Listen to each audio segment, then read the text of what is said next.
मांग रहा है कि मेरे को 1.5% वोट है, मुझे डिप्टी सीएम बनाओ। और 18% जो मुसलमान है उसको क्या मिल रहा है?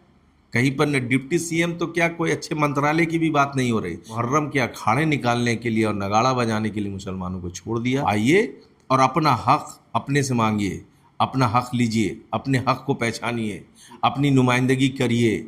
और हम ये बात कर रहे हैं, हम उन अब आ गया एक्सेलेंट, तो आप वर्स्ट एंड बैड को छोड़ दीजिएगा, एक्सेलेंट की तरफ जाइएगा। अब एक्सेलेंट आ गया इसलिए मुसलमान इधर आएगा। ये 5 चीज़ें में हम लोगों ने जोड़ दिया है, जैसे सागर को गागर में ला दिया है। नमस्कार, आप देख रहे हैं लाइव टीवी इंडिया और मैं आपके साथ जुनैद अंसारी। और हम बिहार में हैं और बिहार की राजनीति इस टाइम सरगर्मियाँ तेज है और जानने की कोशिश कर रहे हैं कि कौन सी पार्टी कौन सा दाव कब खेल ले। इसी के लिए हम अब आए हैं जन स्वराज के जो मीडिया प्रभारी हैं उबैदुल रहमान जी, इनसे बातचीत करेंगे। सर, पहले तो स्वागत है आपका। बहुत शुक्रिया आपका अंसारी साहब। बिल्कुल, पहला सवाल मेरा यही है कि प्रशांत किशोर ये कह रहे हैं कि आप मुस्लिम लीडर हैं तो मुस्लिमों की बात होनी चाहिए, सीटें होनी चाहिए। और दूसरी बात ये कह रहे हैं कि अभी तक जो मुस्लिम, बिहार का मुस्लिम है सिर्फ लालटेन में तेल बनकर रह गया है। क्या इस पे ये सही बोल रहे हैं? क्या इस पे क्या कहेंगे? बिल्कुल वो 100% सही बात कर रहे हैं, क्योंकि हम लोगों ने कहा है कि मुसलमानों की जितनी आबादी है उसकी मुनासबत में 18% जो उनकी आबादी है उसके मुनासबत में उनको हम लोग टिकट देने जा रहे हैं, जो कि 40 या 42 टिकट बनता है। अब तक किसी भी पार्टी ने मुसलमानों को उनकी आबादी की नुमाइंदगी नहीं करने दिया है, आबादी के हिसाब से टिकट नहीं दिया। जब टिकट ही नहीं देंगे तो लोग जीत के नहीं आएंगे। और हम लोगों ने कहा है कि हम उतनी टिकट देंगे, और सिर्फ टिकट ही नहीं देंगे बल्कि अगर सरकार बन जाती है तो जब हम मंत्रालय बनाएंगे उसमें भी उसी चीज़ों का ख्याल रखेंगे। तो मुसलमानों के साथ जो आरजेडी पार्टी है बिलखुसूस, और जो कांग्रेस पार्टी है, इन लोगों ने मुसलमानों को सिवाय ठगने के और बेवकूफ़ बनाने के कोई दूसरा काम नहीं किया। कोई एक ऐसा काम बताइए जो आरजेडी पार्टी ने किया हो मुसलमानों के लिए, जिस सीमांचल इलाके में जहां आज भी एजुकेशन का परसेंटेज बहुत ही कम है। मुसलमान जो कि 7% ग्रेजुएशन, 3% भी नहीं ग्रेजुएट करता है, ठीक है। इतने कम ग्रेजुएट, ये जो हालात है उस लिए उन्होंने क्या किया, इतने साल उन्होंने क्या किया? क्या उस जगह पे कोई यूनिवर्सिटी बनाई, कोई स्किल डेवलपमेंट का प्रोग्राम चलाया?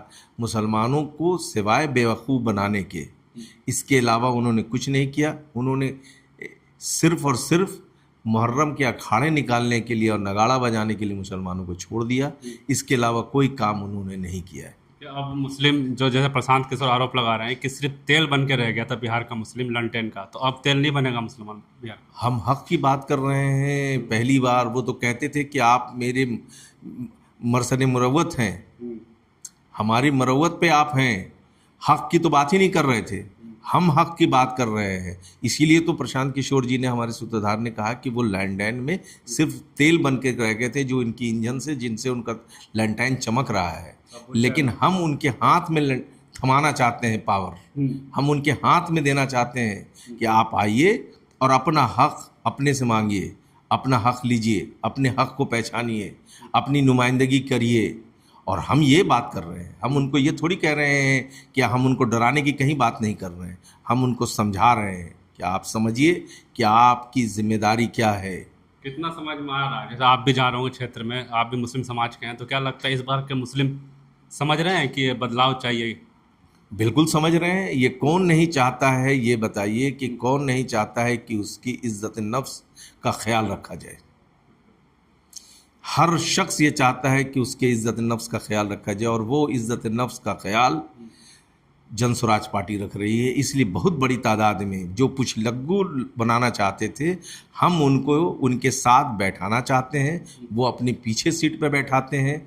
ये वो पार्टी है जो 18% मुसलमानों का वोट लेती है, लेकिन हेलीकॉप्टर पे किसको घुमाती है?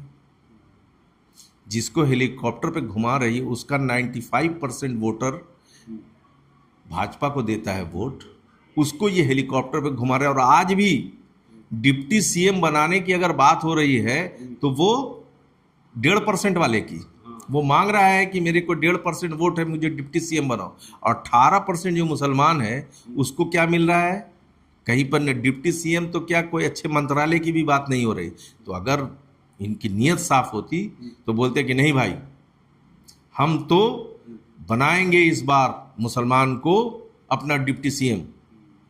हम 17%, हम सीएम, तुम 18% हो, लेकिन तुमको हम डिप्टी सीएम बनाएंगे। पहले तो उनको उसके वोट के हिसाब से उन्हीं को सीएम बनाना चाहिए था, चले नहीं बनाएंगे तो डिप्टी सीएम तो बोलते मेरे भाई, उन्होंने वो भी तो नहीं बोला, वो तो डिप्टी सीएम का दावेदार कोई और कर रहा है।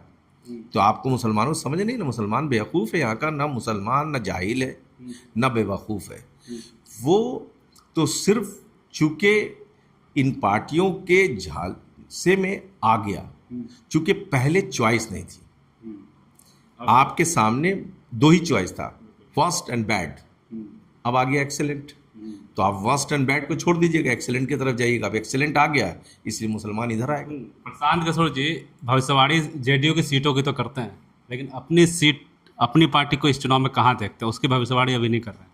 नहीं, हम लोगों ने जो बातें कही हैं वो ये कि इलेक्शन में हम कोई जो है वो ओझा पंडित जी थोड़ी हैं कि अपने भविष्यवाणी करेंगे। वो तो स्ट्रेटजी बनाते हैं और उसके दम पे उन्होंने कहा कि किसकी सरकार आई कि किसकी नहीं आई। उन्होंने कहा कि जो तेजस्वी हैं ये हमेशा वेटिंग में ही रहेंगे।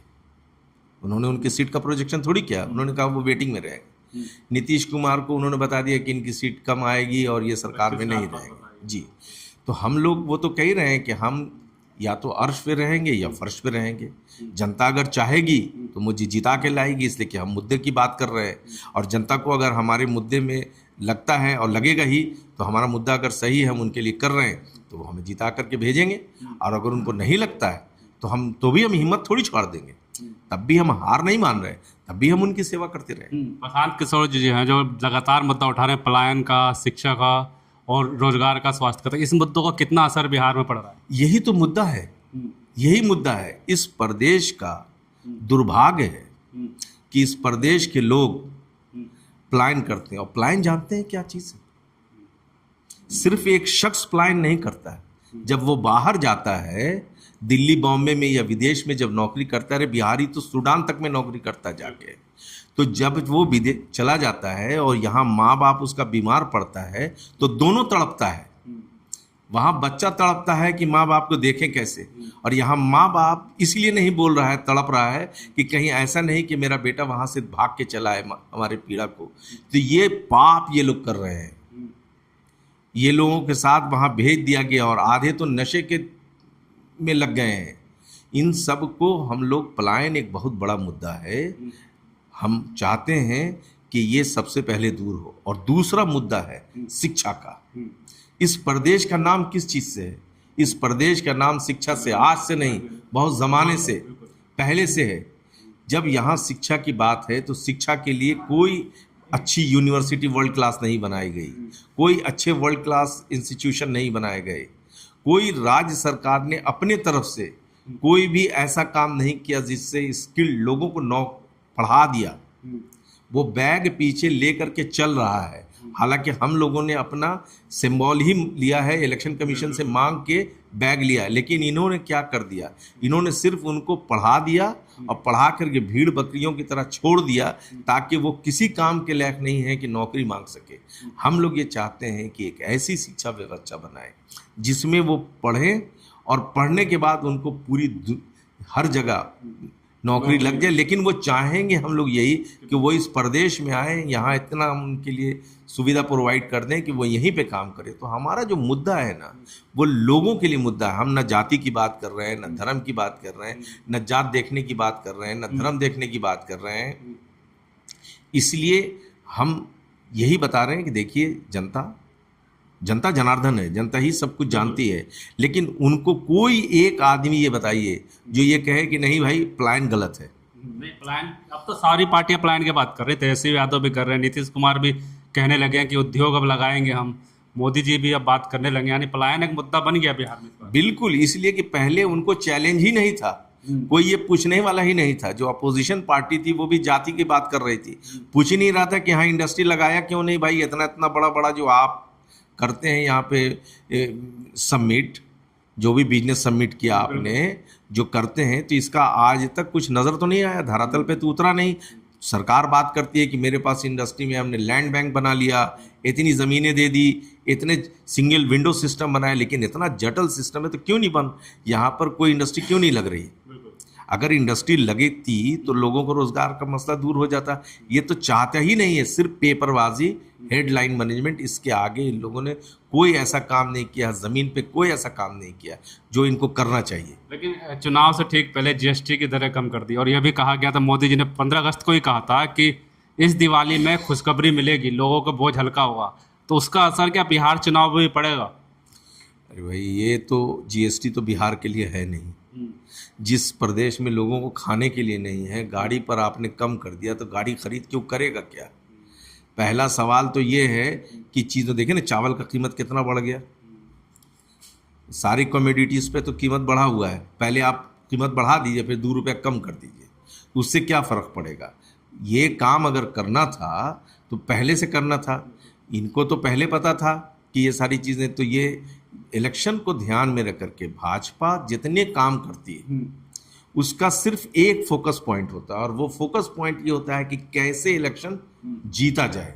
इसको जीतने के लिए चाहे कुछ भी करना पड़े, राज्य पे या प्रदेश पे या केंद्र सरकार पर कितना भी बोझ पड़ जाए, क्योंकि मीडिया उनके साथ है तो दिखाएगा नहीं, बताएगा नहीं, लेकिन ये बताए कि ये इतने सालों तक जो इन्होंने जीएसटी बढ़ाए रहे, इसका जो नुकसान हुआ, जो इंडस्ट्री खत्म हो गई यहाँ की, जो ट्रेड डिफिसिट हमारा चाइना के साथ बढ़ रहा है, तो उसका कारण यही था ना।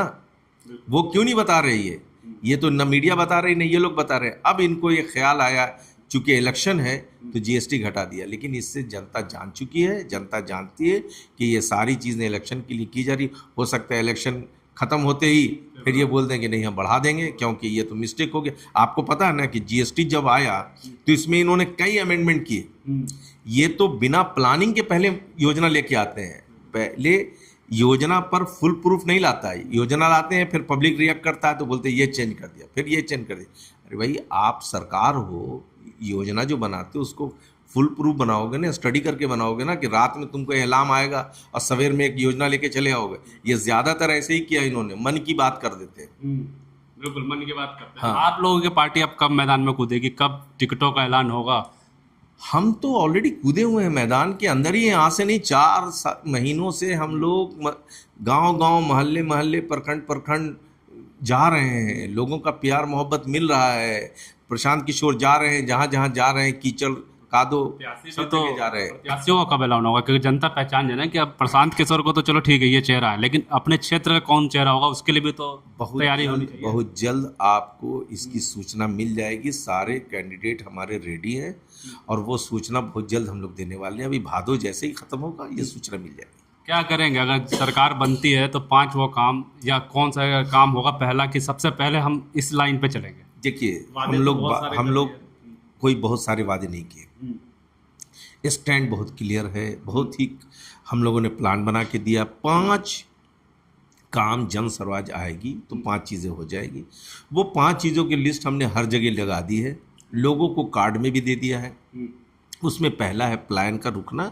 जब यहाँ पर लोग आ जाएंगे तो उनको हम लोग 10 से 15 हज़ार रुपये की नौकरी दे देंगे। दूसरा मुद्दा है हमारा कि जो पेंशन है, जिसको अभी बढ़ा के डर में इन्होंने 1100 किया है, वो हम लोग 2000 रुपये कर देंगे। फिर हम लोग जो महिलाएं हैं या लोग हैं उनको बिजनेस करने के लिए 4% पर लोन देंगे, ताकि यहाँ पर व्यापार बढ़े, इंडस्ट्री लगे।